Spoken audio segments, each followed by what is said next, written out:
मित्रांनो, तुमचं पुन्हा एकदा GB स्टोरी टेलर या यूट्यूब चॅनलवर स्वागत आहे. आजच्या आपल्या गोष्टीचं नाव आहे बंद हॉस्पिटल. लेखक राहुल सांगळे. पण गोष्ट सुरू करण्याआधी जर कोणी या चॅनलवर पहिल्यांदाच आलेले असाल तर त्यांनी ह्या चॅनलला सबस्क्राईब करायला विसरू नका. चला तर मग अजिबात वेळ न घालवता गोष्टीला सुरुवात करूया.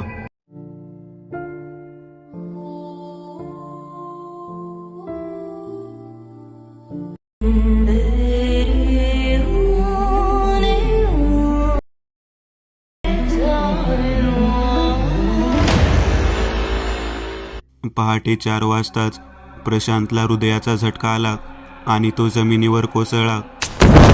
कोणा दुश्मनावर सुद्धा असा प्रसंग नाही यावा असं झालं त्या रात्री. प्रशांत नेहमीप्रमाणे सकाळी 9 वाजता ऑफिसला निघाला होता. खूप आनंदात होता. आज त्याचा बोनस होता.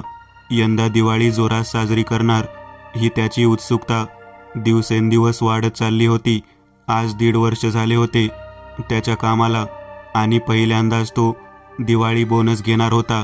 पूर्वी बाबांना येणारा बोनस आणि त्यातून साजरी होणारी दिवाळी त्याने अनुभवली होती. बाबा खूप सारे फटाके, मिठाई, सगळ्यांना कपडे आणि बरंच काही घरात आणायचे. पण आज स्वतः तसे करताना त्याला खूप मस्त वाटत होतं.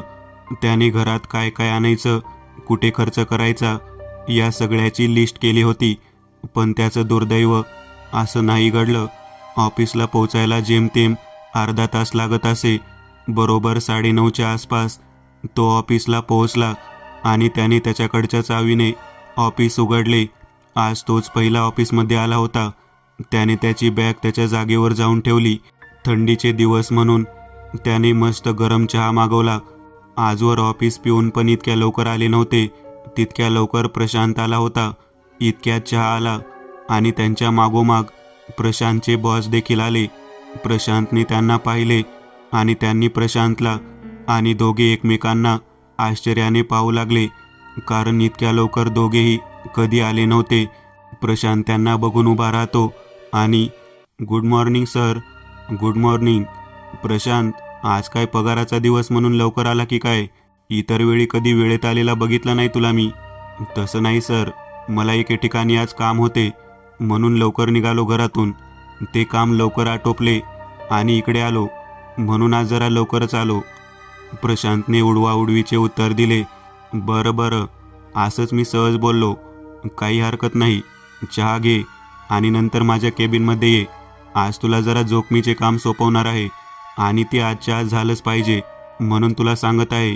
होणार असेल तुझ्याकडून तर हो बोल, नाहीतर नको. नाही सर, का नाही होणार? तुम्ही सांगा तर काय काम आहे? माझ्याकडून होणार असेल तर मी नक्कीच प्रयत्न करेल. ठीक आहे, ये मग नंतर केबिनमध्ये. इतकं बोलून बॉस त्याच्या केबिनमध्ये निघून जातात आणि इकडे प्रशांत विचारात पडतो की असं काय काम असेल जे फार जोखमीचे आहे आणि सर मला सोपवत आहेत. बाकी पिऊन आहेतच की, ते पण करू शकतील ना? पण सरांचा प्रशांतवर खूप विश्वास होता. ते कोणतेही काम असो, डोळे झाकून प्रशांतवर विश्वास ठेवत प्रशांतने चहा घेतला आणि बॉसच्या केबिनमध्ये गेला. मी आय कम इन सर? ये प्रशांत ये, बैस. सर, काय काम होतं?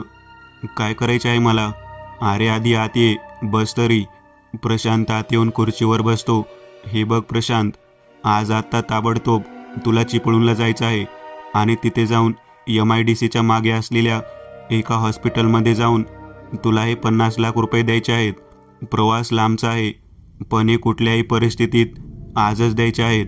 प्रशांतने हे ऐकताच त्याच्या पायाखालची जमीनच सरकली. त्याने आज काय काय स्वप्न बघितली होती आणि त्याच्या नशिबात काय आले. बाकी पिऊन सोडून सर मलाच का पाठवतायत? सरांना विचारावं तर सर ऑफिसचं काम आहे, करावंच लागणार म्हणतील. आणि नाही बोललो, नाही जमणार तर पुढचं पूर्ण वर्ष नुसते काम लावतील. तरी डेअरिंग करून त्याने एकदा सरांना विचारलेच, सर इतक्याला मला नाही जमणार आणि मला तिकडची काही माहिती पण नाही.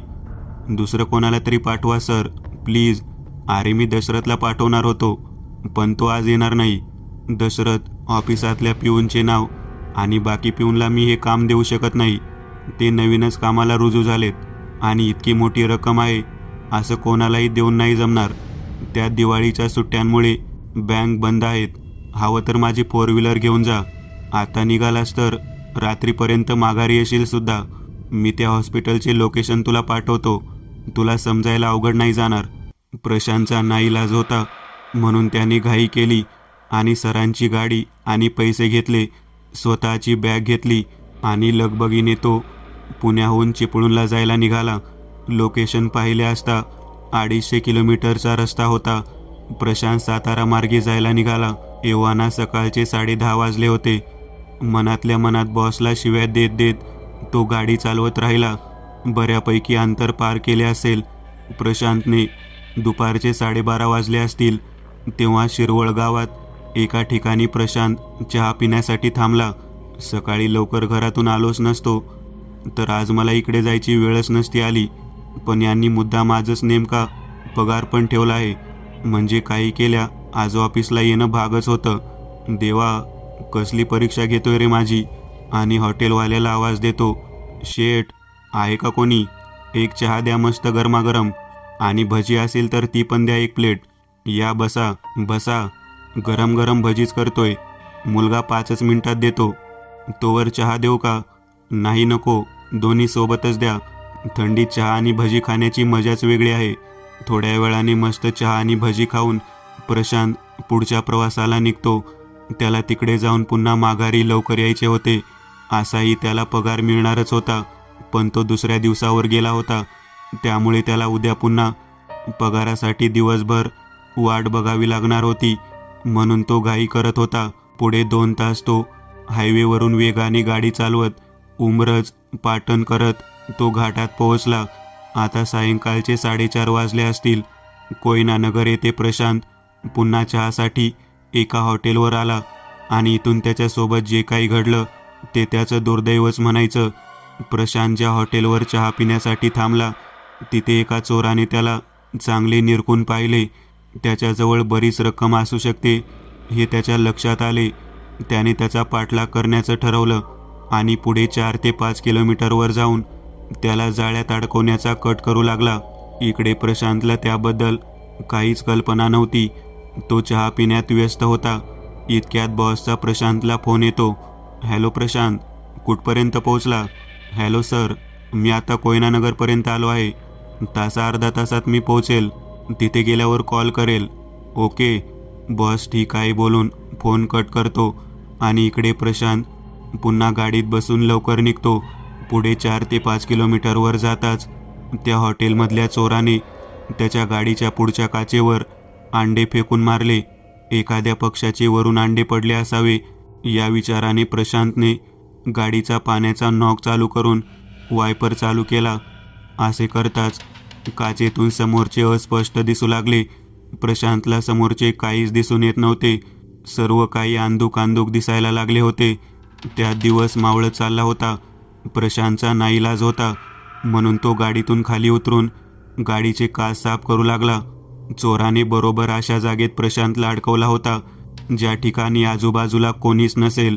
बाजूला घनदाट झाडी, त्यात अंधार पडत चाललेला. रातकिड्यांचा आवाज येऊ लागलेला. रस्त्याने एखादी गाडी जरी आली तरी ती वेगाने जात होती. हळूहळू थंडी वाढत चालली होती म्हणून प्रशांतने गाडीतून स्वेटर काढण्यासाठी गाडीच्या पहिल्या खिडकीतून आत डोकावले असता मागून अचानक प्रशांतच्या डोक्यात कोणीतरी जोरात जाड लोखंडी रॉड मारला. तसा प्रशांत जमिनीवर कोसळला. बेशुद्ध पडता पडता त्याने पाहिले असता त्याला त्या चोराचा चेहरा दिसून आला आणि प्रशांत बेशुद्ध पडला.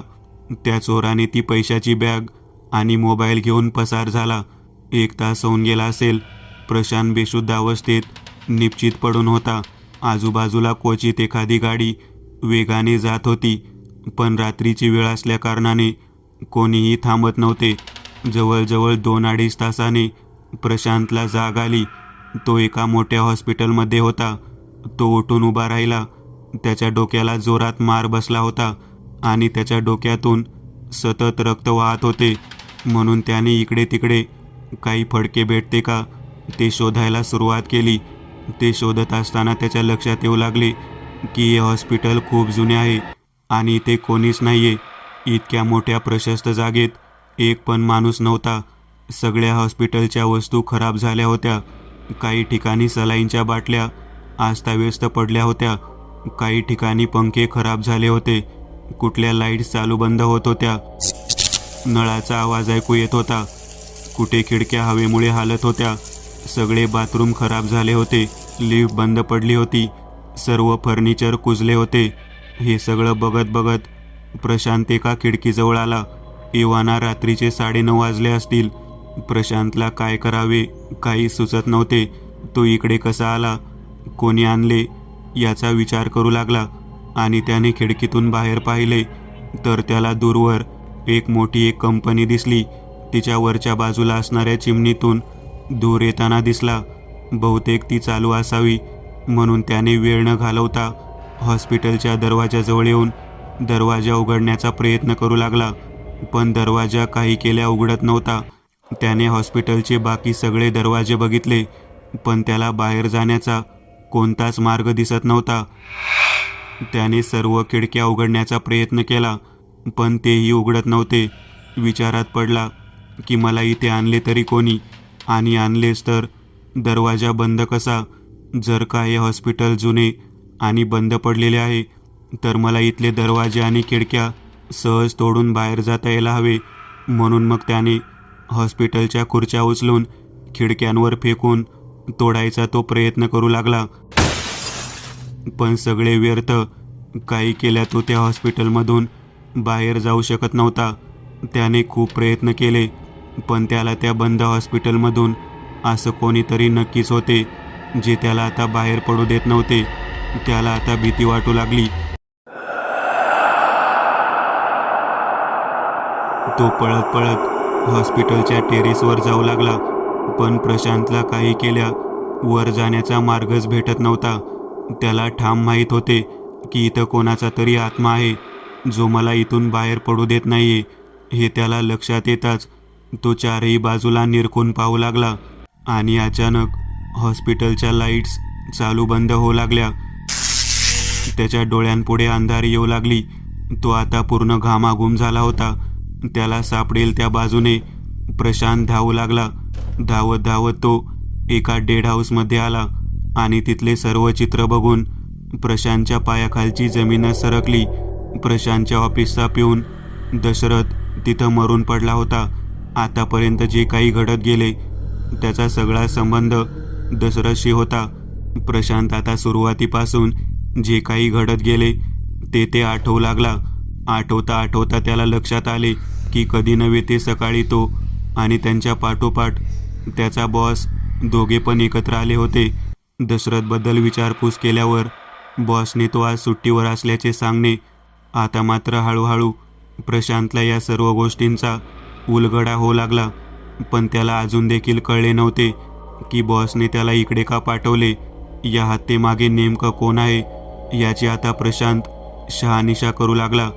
त्याने हिम्मत करून पुढे जाऊन दशरथच्या बॉडीला तपासण्याचे ठरवले. तो दबक्या पावलाने दशरथच्या प्रेताजवळ जाऊ लागला. त्या खोलीच्या सर्व लाईट्स चालू बंद होत होत्या. प्रशांत हळूहळू इकडे तिकडे बघत जवळजवळ जाऊ लागला. प्रेताजवळ जाताच प्रशांतने दशरथच्या खिशात हात घातला. त्याला त्याच्या खिशात एक चिठ्ठी आणि काही पैसे सापडले. दुसऱ्या खिशात दशरथचे पाकिट होते. त्यात त्याच्या संपूर्ण कुटुंबाचा फोटो होता. प्रशांत तो फोटो बघू लागला. त्याला दशरथ, त्याची बायको आणि 2 लहान मुले दिसत होती. तो फोटो बघून प्रशांतला रडू आले. इकडे दशरथ मरून पडला होता आणि त्याची बायका मुले सर्व अनाथ झाली आहेत हे त्यांना अजून माहिती देखील नाही. म्हणून प्रशांतला खूप घाईवरून आले. तो तिकडून जाण्यासाठी वळला. इतक्यात अचानक त्याच्या मागे त्याला तेच फोटोतील दशरथची 2 मुले आणि बायको दिसली जे जोरजोरात रडत होते, ओरडत होते, किंचाळत होते. आणि अचानक दशरथच्या प्रेताने प्रशांतचा पाय पकडला. प्रशांत खूप घाबरला. जोरजोरात ओरडू लागला, स्वतःची सुटका करू लागला. पण ते प्रेत त्याचा काही केल्या पाय सोडत नव्हते. आणि इकडून दशरथची पत्नी, ती देखील हातात धारधार सुरा घेऊन प्रशांतला मारण्याच्या बेतात होती. प्रशांत दुसऱ्या पायाने त्या प्रेताला लाथा मारू लागला. इकडून त्याची बायकोसुद्धा जवळ येऊ लागली होती. त्याला काही केल्या त्याची सुटका करून घेता येत नव्हती. तो जोरजोरात ओरडू लागला, वाचवा वाचवा. कोणीच त्याच्या मदतीला येऊ शकत नव्हते. ते बंद हॉस्पिटल अशा निर्जन स्थळी होते जिथे लांब लांबपर्यंत कोणच दिसत नव्हतं. आणि अचानक दशरथच्या बायकोने सुरी जोरात प्रशांतच्या पोटात मारली आणि प्रशांत खाली कोसळला. बराच वेळ गेला असेल. प्रशांत तिथेच पडून होता. मध्यरात्र झाली होती. सगळीकडे भयान शांतता पसरली होती. आणि अशा या भयान शांततेत अचानक कोल्ह्यांचा आवाज आला. आणि त्यांच्या आवाजाने प्रशांतला खाडकन जाग आली. तो उठून उभा राहिला. त्याने पोटाला हात लावून पाहिला. त्याला कुठेच कशाचे घाव नव्हते. हे सर्व त्याला फक्त दिसून आले होते. त्याने आसपास सगळीकडे बघितले. त्याला कोणीच दिसत नव्हते. ना दशरथचे प्रेत, ना त्याची बायका पोरं. तो संपूर्ण घामाघूम झाला होता. त्याने आता मनाशी निश्चयच केला होता की काही केल्या त्या बंद हॉस्पिटलमधून बाहेर पडायचे. तो जिकडे भेटेल तिकडे वाट शोधू लागला. सगळे दरवाजे चाचपू लागला, पण कोणताच दरवाजा काही केल्या उघडत नव्हता. त्याला फक्त वर टेरेसवर जायचे होते, म्हणून तो सगळीकडे धावत होता. आणि अचानक एका ठिकाणी त्याला एक उघडा दरवाजा दिसला. तो धावत पळत त्या दरवाजातून आत गेला. आत समोरच जिना होता. तो आता थांबायला तयार नव्हता. त्या जिन्यातून तो ओक्साबोक्शी रडत ओरडत आता पळू लागला. 1 मजला, 2 मजले करत करत आता तो टेरेसवर पोहोचला होता. त्याला मोकळ्या आकाशाखाली आल्यावर बरं वाटू लागलं, पण अजूनही इथून जाणं सोपं नव्हतं. तो चारही बाजूला जाऊन कशाचा आधार भेटून खाली जाता येईल का बघू लागला. आणि अखेर हॉस्पिटलच्या मागच्या बाजूला असलेल्या पाईपच्या साहाय्याने प्रशांत हळूहळू खाली उतरू लागला. तो जसजसा खाली उतरू लागला, मजल्यावरच्या एक एक खिडकीत त्याला मेलेल्या लोकांची प्रेतं दिसू लागली. त्यात त्याचेच काही जण ओळखीचे होते, तर काही जण ऑफिस कामातले. त्याला काहीच कळून येत नव्हते. यांची हत्या झाली आहे आणि मलाच का दिसत आहेत, आणि या सगळ्यांच्या हातेमागे कोण असेल, असा विचार करत करत अखेर प्रशांत हॉस्पिटलच्या बाहेर आला. आणि त्याने सुटकेचा निश्वास सोडला. आता त्याला काही केल्या घर गाठायचे होते, म्हणून तो आता तिथून मार्ग काढत पळू लागला. पळता पळता त्याला लक्षात आले की बॉसने मला 50 लाख रुपये देऊन या निर्जन स्थळी बंद असलेल्या हॉस्पिटलला का पाठवले, आणि आत मेलेली सर्व माणसे हे ऑफिसच्या कामाच्या संदर्भातच इकडे आलेली होती. मग या सगळ्या कटकारस्थानाच्या मागे बॉस नसेल कशावरून? या सगळ्यांचा छडा लावण्यासाठी प्रशांत पुन्हा हॉस्पिटलच्या आत जाण्यासाठी मागे फिरला. यावेळेस त्याच्या चेहऱ्यावर कशाचीच भीती नव्हती. त्याने या सगळ्यांच्या खुनाचा बदला घेण्याचे ठरवले आणि तो धावत पळत हॉस्पिटलच्या गेटसमोर आला. त्याला तिथे आलेला पाहता क्षणी हॉस्पिटलचे सर्व दरवाजे आपसूक चालू झाले. लाईट चालू झाल्या, लिफ्ट चालू झाली. तो आता एक एक खोली नीट निरखून पाहू लागला. आत काही पुरावे सापडतायत का बघू लागला. असंच बघत बघत तो एका खोलीत आला. त्याला खोलीतील एका भिंतीवर त्याच्या बॉसचे आणि हॉस्पिटलच्या मालकाचे फोटो होते. त्यांच्याबरोबरच दशरथचाही फोटो होता. त्यांच्या मागच्या बाजूला उभ्या असलेल्या मुलांमध्ये प्रशांतच्या मारेकऱ्याचा देखील फोटो होता. जेव्हा प्रशांतला पहिल्यांदा त्या मारेकऱ्याने मागून येऊन मारले होते, तेव्हा खाली पडताना प्रशांतने त्याला ओळखले होते. तोच या फोटोत देखील होता.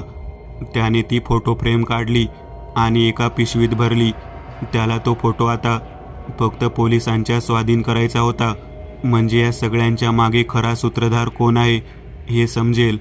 प्रशांत आता वेळ न घालवता तिकडून जोरात धावत पळत सुटला आणि त्याने थेट पोलीस स्टेशन गाठले. रात्रीचे 3:30 वाजत आले होते. थोड्याच वेळात आता पहाट होणार होती. पोलीस स्टेशनमध्ये सर्व पोलीस गाढ झोपेत होते. त्याने एक एक करत सगळ्या पोलिसांना जागे केले आणि झालेली सर्व हकीकत त्यांना सांगितली. पोलिसांनी ताबडतोब जीप काढून त्या हॉस्पिटलची सर्व जबाबदारीने पाहणी केल्यावर लक्षात आले की तिथे कोणी ना कोणी मारून तिथे जाळून टाकले गेले असावे. हॉस्पिटलची पाहणी करत असताना पोलिसांना बंद खोलीत अजून काही पुरावे भेटले. त्यावरून नक्कीच या सगळ्या प्रकरणाच्या मागे नेमका कोण आहे हे लक्षात येणार होते. पण तितक्यात अजून एक पोलिसांची जीप काही गुन्हेगार घेऊन हॉस्पिटलला आले. त्यांचे चेहरे झाकले गेले होते. त्यांना तिथे आणून एका लाईनीत उभे केले गेले. हवालदार बाकी वरिष्ठ पोलिसांना सॅल्यूट मारत, सर हेच आहेत या हॉस्पिटलच्या सर्व हत्येमागे असलेले आरोपी. यांनी जवळच्या लोकांच्या किडन्या विकण्यासाठी त्यांची निगरून हत्या केली आणि त्यांना इथे जाळून टाकले. यांच्यात पैशांच्या वादावरून झालेल्या भांडणात यांनीच एकमेकांची नावे पोलिसांना सांगितली आहेत. त्यात त्यांची मोठी चूक झाली आणि सर्व रॅकेट उघडीस आले. अरे वा, छान. आणि ते सापडलेल्या पुराव्यानिशी हे सर्व आता जन्मठेपेची शिक्षा नक्कीच भोगणार. एव्हाना पहाटेचे 4 वाजले होते. वरिष्ठ पोलिसांनी सर्वांचे एक एक करून चेहरे उघडण्यास सांगितले. त्यात पहिला होता तो प्रशांतला लुटमारीच्या वेळी मागून येऊन मारणारा चोर. दुसरा कोयनानगरमधील हॉटेलमध्ये काम करणारा वेटर जो सर्व माहिती चोरांना देत असे आणि बाकी लुटमार करणारे त्याला कमिशन देत असे. तिसरा होता त्या हॉस्पिटलचा फाउंडर ज्याने ते हॉस्पिटल उभे करताना लाखो रुपये या हॉस्पिटलच्या बांधकामात घातले होते आणि ते परत मिळवण्यासाठी त्याने हा असला चुकीचा मार्ग पत्करला होता. आता राहिले होते फक्त दोघे. हवालदाराने चौथा नका भाटवल्यावर प्रशांतच्या पायाखालची जमीनच सरकली. चौथा होता तो त्याचा बॉस, प्रशांतचा बॉस शेखर. आणि या सगळ्या प्रकरणाचा महत्त्वाचा गुन्हेगार हा तोच होता. असे जवळचे लोक या हॉस्पिटलला पाठवून त्यांना मारून टाकून किडन्या विकून पैसे कमवायचा आणि त्यांना जाळून टाकायला सांगायचा. त्यानेच दशरथ आणि त्याची बायका मुले मारून टाकली होती. असे एक ना अनेक गरीब लोकांना त्यांच्या मुलाबाळांना मारून टाकले होते. याची शिक्षाही त्यांना आता नक्कीच भोगावी लागणार होती. पण अजून देखील यांच्यातील एक गुन्हेगार पर्दाफाश करण्याचा बाकी होता. प्रशांत निरखून त्या शेवटच्या गुन्हेगाराला बघू लागला.